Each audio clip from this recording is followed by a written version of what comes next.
Living and working in a vibrant tourist community is no easy matter. Just think about it. Tourists have a lot of places to go and a lot of deals attracting them.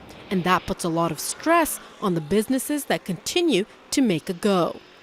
Take the Maritime Museum of BC, for example. It's been a fixture on the Victoria landscape for the past 50 years, but it's going through some growing pains. How does it continue to reinvent itself and attract a new generation?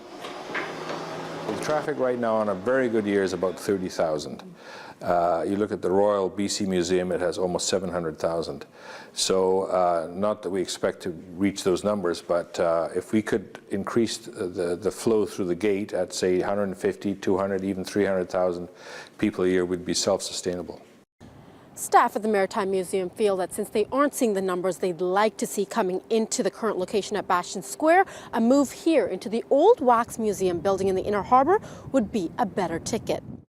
Basically, there's an old adage that every foot away from the Empress Hotel, it means $1 lost. So the closer you can get right to that nexus where the Royal BC Museum is, the legislature, the Empress Hotel, that Inner Harbour, tourists don't have a lot of time to be wandering off off the beaten track. So really we think that's a valuable move for us.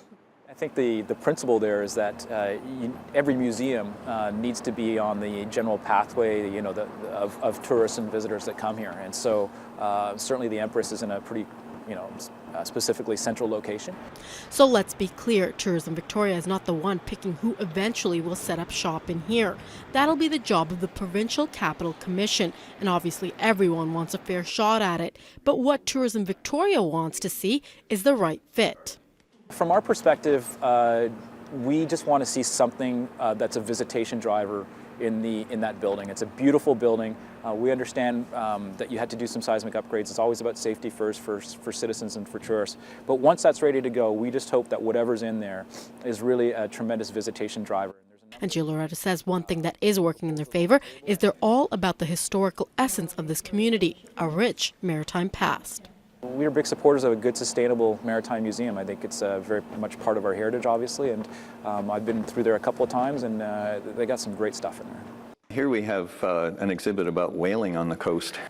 Picture of the harpoon gun and the harpoon. Here's a narwhal tusk. We have a lovely gallery here for BC Ferries. They're the kind of people that have been supportive in the past, and I'm sure will continue to do so. We have a very big naval gallery, and the Navy is keen to see that expand and develop. We don't know yet who's going to be taking over this building. It's a process that's only just getting underway. And there's a lot of time because seismic upgrade work won't be complete until March 31st. And since this is one of the premier tourist destinations in the country, the competition will be stiff. In Victoria, I'm Shetta Singh for Shaw TV.